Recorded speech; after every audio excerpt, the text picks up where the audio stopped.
Hello friends, അപ്പോൾ എല്ലാവർക്കും happy Easter. ഇന്നത്തെ ഈസ്റ്ററിൻ്റെ സ്പെഷ്യൽ എന്താണെന്ന് നോക്കാം.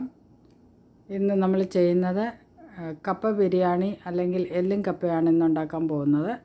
അപ്പോൾ അതിന് വേണ്ടിയിട്ട് ഇവിടെ എടുത്തിരിക്കുന്നത് എൻ്റെ ടപ്പിയോക്ക സ്ലൈഡ്സ് ഇതാണ് പാക്കറ്റ്, ഫ്രോസണാണ്. ഇത് നമ്മൾ ഇന്ത്യൻ കടയിൽ നിന്ന് മേടിച്ചുകൊണ്ട് വന്നതാണ്. ഇതാണ് ടപ്പിയോക്ക എടുത്തിരിക്കുന്നത്. നമുക്ക് വെള്ളം അടുപ്പിൽ വെച്ചിട്ടുണ്ട്. വെള്ളം തിളച്ച് കഴിയുമ്പോൾ നമുക്ക് കപ്പ അങ്ങോട്ട് ഇടാം. കപ്പ ഒന്ന് ചെറുതായിട്ടൊന്ന് തിളച്ച് വരുമ്പോൾ ആ വെള്ളം ഊറ്റി കളഞ്ഞിട്ട് പിന്നെ ഒന്നും കൂടി വെള്ളം ഒഴിച്ച് തിളപ്പിച്ച് 2 പ്രാവശ്യം തിളപ്പിച്ച് കപ്പ വേവിച്ചെടുക്കാം. വെള്ളം തിളച്ച് വന്നിട്ടുണ്ട്. കപ്പ ഇട്ട് കൊടുക്കുകയാണ്.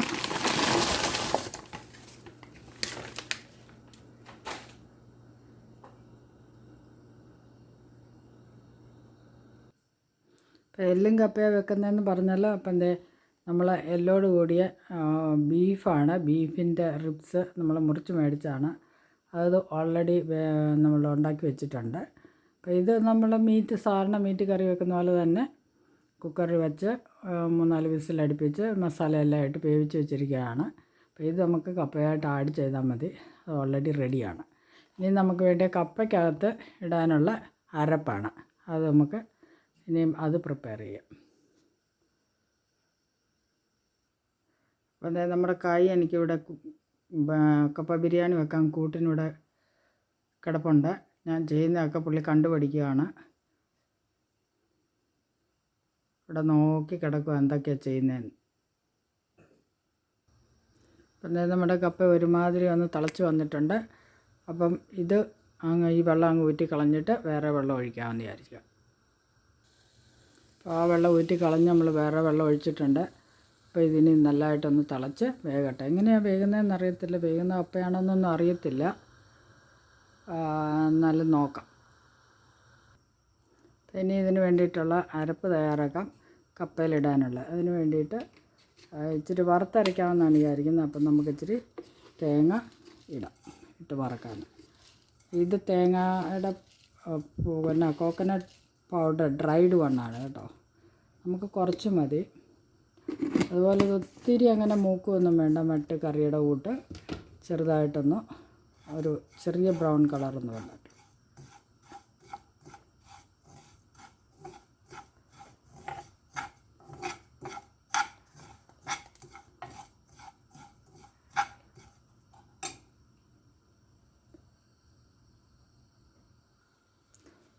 അപ്പം ഇതിനകത്തിലേക്ക് മല്ലിയും മുളകും കുറച്ച് നമ്മൾ ഓൾറെഡി മീറ്റ് നല്ലതായിട്ട് അരിഞ്ഞ് മസാലയൊക്കെ ഇട്ടാണ് വെച്ചിരിക്കുന്നത്. അതുകൊണ്ട് ഒത്തിരി വേണ്ട. കുറച്ച് മല്ലിയും മുളകും അതിൻ്റെ കൂട്ടത്തിൽ കുറച്ച് പെരിഞ്ചീരകം,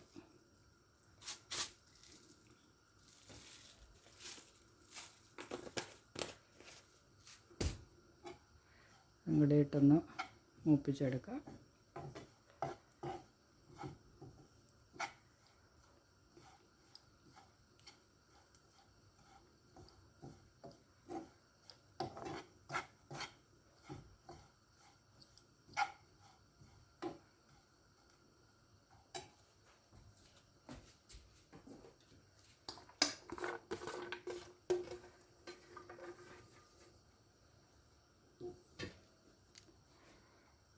ഇനി നമ്മൾ കപ്പയ്ക്ക് ഇടുന്നതായിട്ടുള്ള ഇച്ചിരി വെളുത്തുള്ളി,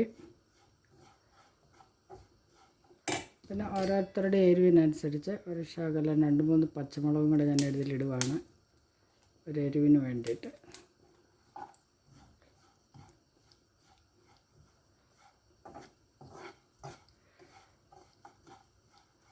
ഇത്ര മതി. തീ ഓഫാക്കാം.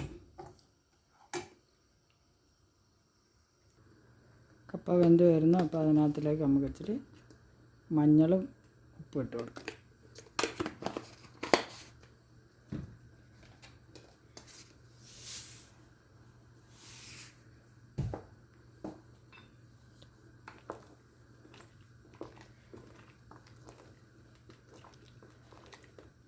ഇച്ചിരി വേഗമുള്ള കപ്പയാണെന്ന് തോന്നുന്നു.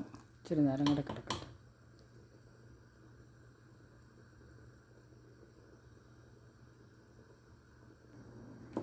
കപ്പ നമ്മുടെ ഓൾമോസ്റ്റ് വേഗമായിട്ടുണ്ട്.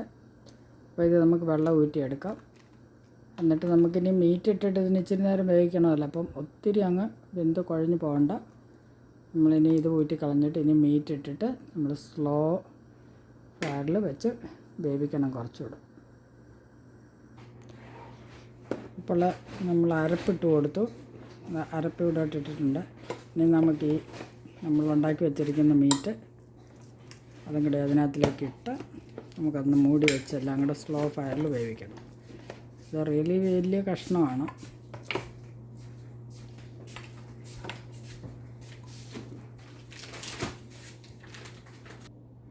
അപ്പം നമ്മുടെ എല്ലും കപ്പയും എല്ലാം കൂടെ മിക്സ് ആക്കിയിട്ടുണ്ട്. ഇനിയും നമുക്കൊരു ശകലം കറിവേപ്പിലയും കൂടെ ഇട്ട് കൊടുക്കുക അതിൻ്റെ മുകളിൽ. എന്നിട്ട് നമുക്ക് മൂടി വെച്ച് ചെറിയ തീയിൽ ഇതെല്ലാം കൂടെ ഒന്ന് മിക്സായി നല്ലതായിട്ടൊന്ന് വെന്ത് ചൂടായി വരണം. അതുവരെ നമുക്കിത് മൂടി വെച്ച് വേവിക്കാം. ബസ് നമ്മുടെ എല്ലും കപ്പയൊക്കെ നല്ല അടിപൊളിയായിട്ട് വന്നിട്ടുണ്ട് കേട്ടോ. ഉണ്ടോ? അതിൻ്റെ മണ്ടയിലേക്ക് ഒരു ശകലം ഉള്ളിയും കൂടെ ഇട്ട് കൊടുക്കുകയാണ്.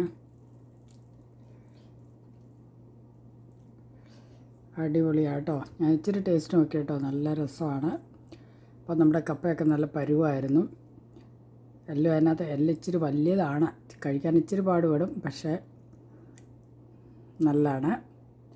അപ്പോൾ നമുക്കിതൊന്ന് വിളമ്പി നോക്കിയാലോ. അപ്പോൾ ഫ്രണ്ട്സ്, നമുക്കിതൊന്ന് വിളമ്പിയാലോ. നല്ല അടിപൊളി, നല്ല കളറ്, നല്ല കപ്പ പൊടിഞ്ഞിരിക്കുന്നത്. അപ്പോൾ അതിൻ്റെ കൂട്ടത്തിൽ നമുക്ക് ഇതാണ് ഇതിൻ്റെ കോമ്പിനേഷൻ. നമുക്ക് തൈരിട്ട് ഉള്ളി അതതിൻ്റെ സൈഡിലേക്ക് വിളമ്പ്. എരിവ് വേണ്ടിയവർക്ക് ഒരു മുളകും കൂടെ വെച്ച്. അപ്പോൾ ഇത് സാലഡ്, പിന്നെ പപ്പടം. അപ്പോൾ പപ്പടം ഇതാണ് കേട്ടോ. ഇത് മൈക്രോവേവിനകത്ത് വെച്ചാണ് നമ്മുടെ സാധാരണ ഉള്ളത്. നമ്മുടെ ഈ പപ്പടമില്ല, ഡബിൾ വേഴ്സിൻ്റെ പപ്പടം നമ്മളൊരു 30 സെക്കൻഡ് മൈക്രോവേവിനകത്ത് വെക്കുന്നുണ്ട്. നല്ല അടിപൊളിയായിട്ട് വരും കേട്ടോ. അപ്പം പപ്പടം ഒന്ന് ഇതിൻ്റെ സൈഡിൽ, പിന്നെ അതിൻ്റെ കൂട്ടത്തിൽ അല്പം ചായ. അപ്പോൾ ചായയോ കാപ്പിയോ, കാപ്പി വേണ്ടിയവർക്ക് കാപ്പി, ചായ വേണ്ടിയവർക്ക് ചായ. അപ്പം ഇതാണ് കോമ്പ് കേട്ടോ. അപ്പോൾ എല്ലാവർക്കും ഇഷ്ടപ്പെട്ടെങ്കിൽ ഒന്ന് കമൻറ്റ് ചെയ്യണേ. നിങ്ങളൊക്കെ എന്തുവാണ് ഈസ്റ്ററിന് ഉണ്ടാക്കിയെന്ന് ഒന്ന് കമൻറ്റ് ചെയ്യണേ. അപ്പോൾ എൻ്റെ ഈസ്റ്റർ സ്പെഷ്യൽ ഇതാണ് കേട്ടോ. എന്നും നമ്മൾ ചോറും കറിയൊക്കെ അല്ലേ കഴിക്കുന്നത്. അപ്പം ഞാൻ വിചാരിച്ചു ഇന്നൊരു സ്പെഷ്യലാവട്ടെ. അപ്പോൾ ഇതാകുമ്പോൾ മീറ്റൊക്കെ ഇട്ടാകുമ്പോൾ പിള്ളേർക്ക് ഇഷ്ടപ്പെടും. അപ്പോൾ അതുകൊണ്ട് ഇതാണ് ഇന്നത്തെ സ്പെഷ്യൽ. അപ്പം എല്ലാവർക്കും ഇഷ്ടപ്പെട്ടെങ്കിൽ കമൻ്റ് ഇടുക.